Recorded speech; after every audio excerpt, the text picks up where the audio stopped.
Video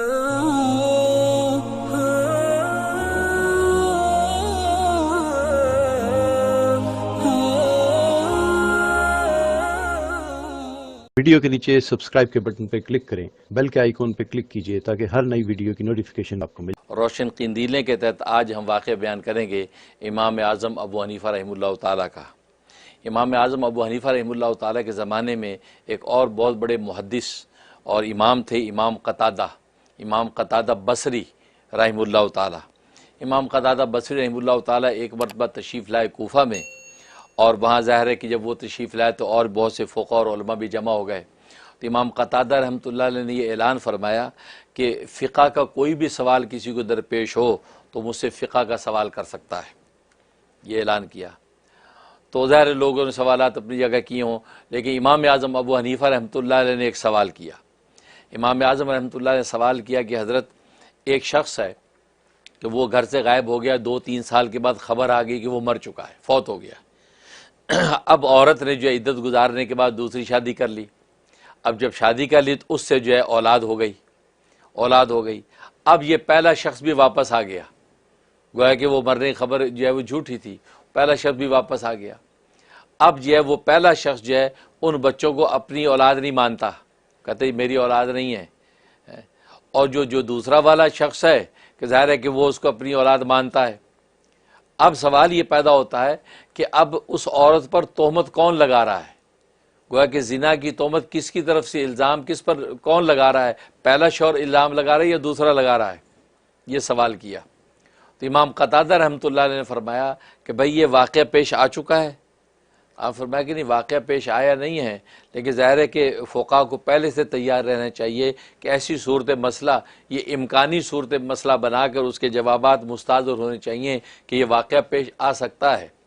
اس کے پیش آنے میں کوئی عقلی یا عادی ممانعت نہیں ہے کہ ایسا ہو سکتا ہے کہ ایک شخص جو ہے وہ غائب ہوا، 2-3 سال بعد خبر آ گئی کہ فوت ہو گیا ہے، تو بیوی نے اس کی جو ہے وہ عدت وفات پوری کرنے کے بعد آگے شادی کر لی ہو، اور پھر پتہ چلا کہ وہ واپس زندہ آ گیا ہے، تو ایسا پاسبل ہے، اور وہ دوسرے جسے شادی کی اس سے آگے بچے پیدا ہو گئے۔ اب پہلا والا شوہر کہتا ہے یہ میرے بچے نہیں ہیں، اب جھگڑا شروع ہو گیا، تو یہ واقعہ پیش آ سکتا ہے۔ تو اس پہ امام قتادہ خاموش ہو گئے اور انہوں نے فرمایا کہ اس کا جواب میرے پاس اس کا کوئی حل نہیں ہے، مجھے سمجھ میں نہیں آیا۔ اور آپ نے فرمایا کہ مجھ سے جو ہے نا وہ تفسیر کا سوال کرو، فقہ کا سوال نہ کرو، تفسیر کا سوال کرو۔ تو امام اعظم ابو حنیفہ رحمۃ اللہ نے تفسیر کا ایک سوال کیا۔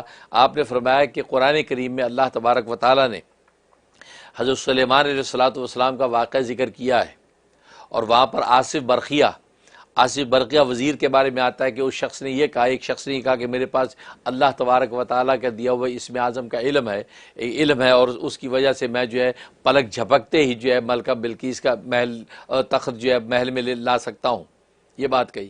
تو حضرت سلیمان علیہ الصلوۃ والسلام نے کہا ٹھیک ہے لے آؤ، کیونکہ واقعہ میں نہیں جاتا، لیکن خلاصہ آپ کے ذہن سامنے ہوگا کہ بھئی حضرت سلیمان علیہ الصلوۃ والسلام نے کہا تھا کہ ملکہ سبا یعنی ملکہ بلقیس کا تخت جو ہے وہ کتنی جلدی کو یہاں لا سکتا ہے؟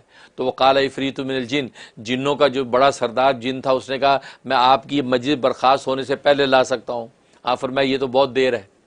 تو پھر آصف برقیہ جو آپ کے وزیر تھے اور وہ مسلمان یہ انسان تھے، جن نہیں تھے، تو وہ انہوں نے کہا کہ میں آپ کی آنکھ جھپکنے سے پہلے لا سکتا ہوں۔ لہٰذا انہوں نے وہی کیا کہ وہ جو اسم اعظم پڑھا، اور جو تخت جو ہے اس محل کی جو ہے زمین میں سے باہر سامنے آ گیا آنکھ جھپکتے ہی۔ تو یہ ہوا، تو اس پر امام اعظم ابو حنیفہ رحمۃ اللہ نے یہ سوال کیا کہ وہ آصف برقیہ نے کہ جو وہ لمحوں کے اندر جو تخت پیش کر دیا وہ کیسے پیش کیا؟ اور ظاہر ہے کہ مشہور تفسیر یہی ہے کہ ان کو اسم اعظم آتا تھا، اور اسم اعظم پڑھا، اور اسم اعظم پڑھنے کے نتیجے میں تخت سامنے تھا۔ تو اس پر جو ہے امام قتادہ نے بھی وہی بات کی کہ بھی یہ مفسرین یہی کہتے ہیں کہ اسم اعظم اس کے پاس تھا، جو اس نے کہا کہ مجھے علم اللہ نے دیا ہے، اور اسم اعظم کی طاقت پہ وہ لمحوں میں لے آیا۔ تو امام اعظم ابو حنیفہ رحمۃ اللہ علیہ اب سوال کرتے امام قتادہ سے، تو کیا وہ اسم اعظم کا علم حضرت سلیمان کو نہیں تھا؟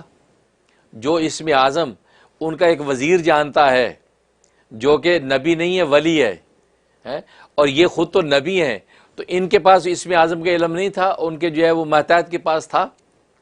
تو حضرت قتادہ نے کہا ہاں حضرت سلیمان کے پاس اسم اعظم کا علم نہیں تھا، تبھی وہ خود نہیں لائے، لہذا آصف برقیہ لے کے آئے۔ اس پر امام اعظم ابو حنیفہ رحمۃ اللہ نے فرمایا، تو گویا کہ آپ یہ فرمانا چاہتے ہیں کہ نبی کے زمانے میں نبی سے زیادہ علم رکھنے والا کوئی اور شخص موجود ہے کہ جو انہی کا امتی ہے، تو ایسا پاسبل آپ یہ کہنا چاہتے ہیں؟ جبکہ ظاہر ہے کہ آپ جانتے ہیں کہ یہ تو عقیدے کا مسئلہ ہے کہ نبی کا علم جو ہے اس وقت روئے زمین میں سب سے زیادہ نبی کا علم ہوتا ہے۔ تو گویا کہ آپ یہ فرمانا چاہتے ہیں کہ حضرت سلیمان کے پاس علم اس درجے کا نہیں جو علم جو آصف برقیہ کے پاس ہے۔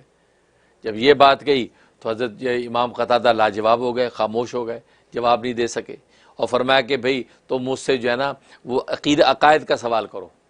سب سے پہلے فقہ کی بات کی تھی، وہ اس کا جواب نہ دے سکے، پھر کہا کہ تفسیر کا سوال کرو، جواب نہ دے سکے، فرمایا کہ نہیں، تفسیر کا منع مجھ سے پوچھو، مجھ سے عقیدے کا سوال کرو، عقید کا سوال کرو۔ اس پر امام اعظم ابو حنیفہ رحمۃ اللہ علیہ نے پوچھا کہ آپ جو ہے آپ مسلمان مومن ہیں؟ امام قتادہ سے پوچھا آپ مومن مسلمان ہیں، مومن ہیں؟ اس پر انہوں نے کہا کہ انشاءاللہ میں مومن ہوں، انشاءاللہ میں مومن ہوں، یہ بات کہی۔ اور یہ بات یاد رکھیں، اس وقت یہ مسئلہ چلا کرتا تھا کہ اس وقت لوگ احتیاط کے نتیجے میں یوں کہا کرتے تھے انشاءاللہ میں مومن ہوں، انشاءاللہ احتیاط کے طور پہ لگاتے تھے کہ اللہ کے ہاں جو ہے وہ ہمارا ایمان قبول ہو، یہ نہ ہو کہ ہم کیا ہاں میں مومن ہوں اور اللہ ڈینائی کر دے کہ تو مومن نہیں ہے، تو انشاءاللہ لگاتے تھے، اللہ کی مشیت کو ساتھ ملا کے بولتے تھے۔ اور جبکہ جمہور جو فقہاء تھے اہل سنت والجماعت کا مسئلہ یہ تھا کہ یہ انشاءاللہ نہ لگایا جائے، بلکہ پورے اعتماد اور کانفیڈنس سے یہ کہا جائے ہاں میں مومن ہوں، الحمدللہ میں مومن ہوں، مسئلہ یوں کہے۔ تو امام قتادہ سے جب پوچھا امام اعظم ابو حنیفہ نے کہ آپ مومن ہیں، انہوں نے وہی جواب دیا کہ جو عام طور پہ چل رہا تھا کہ ہاں انشاءاللہ میں مومن ہوں۔ آپ نے فرمایا کہ آپ نے انشاءاللہ کیوں کہا کہ انشاءاللہ احتیاط کے طور پہ کہا ہے تاکہ اللہ تبارک و تعالیٰ کیا میں جھوٹا نہ ہو جاؤں، کیونکہ انشاءاللہ کہوں گا تو اللہ کی مشیت کو میں نے ساتھ لے لیا تاکہ میں ایمان کا جو دعویٰ کر رہا ہوں اللہ کیا جھوٹا نہ بنوں، اس لیے میں نے کہا۔ اس پر جو ہے یہ امام اعظم ابو حنیفہ رحمۃ اللہ علیہ نے اعتراض کیا، فرمایا قرآن کریم میں اللہ تبارک و تعالی نے حضرت ابراہیم خلیل اللہ علیہ الصلوۃ والسلام سے پوچھا تھا اولم تؤمن، کیا تو مومن نہیں ہے؟ مطلب سوال کیا تھا، تو ایمان نہیں رکھتا تو یہ یقین نہیں ہے؟ تو حضرت ابراہیم سے پوچھا تھا کیا تو مومن نہیں ہے؟ تو انہوں نے جواب میں یہ نہیں کہا کہ انشاءاللہ، انشاءاللہ بلا، انہوں نے صاف کہا بلا، بلا شبہ میں مومن ہوں۔ تو انا مومن ان کا گویا کہ عنوان انہوں نے اختیار کیا کہ بلا شبہ میں مومن ہوں، اور انہوں نے انشاءاللہ اس میں نہیں کہا تھا۔ اس کا مطلب یہ ہوا کہ انشاءاللہ کا جو اضافہ ہے یہ اس موقع پہ درست نہیں ہے، اس موقع پہ اعتماد کے ساتھ آپ یہی کہیں کہ انا مومن، میں مومن ہوں، الحمدللہ کہیں الحمدللہ میں مومن ہوں، تو وہاں پر یہ ایمان یقینی ہے۔ لیکن انشاءاللہ کہنے میں ایمان کے اندر تردد ہے، اور ایمان میں تردد کی اجازت نہیں ہے۔ اور قرآن کی نص موجود ہے کہ حضرت ابراہیم علیہ الصلوۃ والسلام نے جو گویا کہ بلا کہہ کے یہ اظہار کیا تھا کہ بلا انا مومن، بلا شبہ میں مومن ہوں۔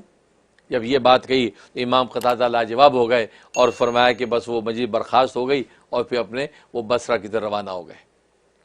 اس سے پتہ چلتا ہے کہ امام اعظم ابو حنیفہ رحمۃ اللہ علیہ کو اللہ نے کیسی بصیرت اور کمال عطا کر رکھا تھا کہ وقت کے بڑے بڑے فقہا بھی ان کے علم کے سامنے ٹھہر نہیں پائے۔ یہی تو وجہ ہے کہ ان کو امام اعظم مانا، وقت کے فقہا نے بھی امام اعظم مانا، اور بعد کی دنیا نے بھی ان کو امام اعظم مانا، کیونکہ ان کی علم کی گہرائی اور باریکی وہاں دیکھتی تھی کہ جہاں دوسرے فقہا بھی نہ دیکھ پاتے تھے، چاہے کہ ایک عام آدمی دیکھے۔ اس لیے تو امام اعظم ابو حنیفہ رحمۃ اللہ علیہ کو امام اعظم کا جو لقب ملا، اور وہ بھی سرکار دو عالم صلی اللہ علیہ وسلم کے دربار سے جاری ہوا کہ سلمان فارسی کے کندھے پہ ہاتھ رکھ کے فرمایا تھا کہ اس کی نسل میں ایک شخص پیدا ہوگا کہ ان اعظم الناس، جو لوگوں میں اعظم ہوگا، اور وہ آسمان سریہ سے علم کو زمین پہ اتار کر پھیلا دے گا۔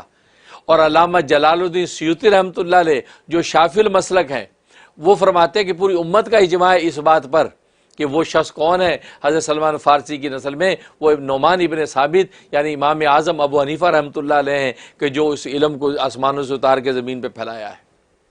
تو اعظم الناس کہہ کے تو اعظم امام اعظم کا لقب تو خود رسول اللہ اپنے دربار سے جاری کر چکے ہیں کہ امام اعظم آنے والا ہے، اور وہ امام اعظم ابو حنیفہ آئے، اور انہوں نے پھر فقہی مسائل کو ایسا جو ہے استنباط کر کے مدون کیا ہے، آج قیامت تک کے شرعی مسائل کو حل کر دیا۔ اللہ تبارک و تعالی امام اعظم ابو حنیفہ رحمۃ اللہ علیہ کے درجات بلند فرمائے، اور ان کی جو ہے فقہی اور شرعی مسائل پر عمل کی توفیق عطا فرمائے۔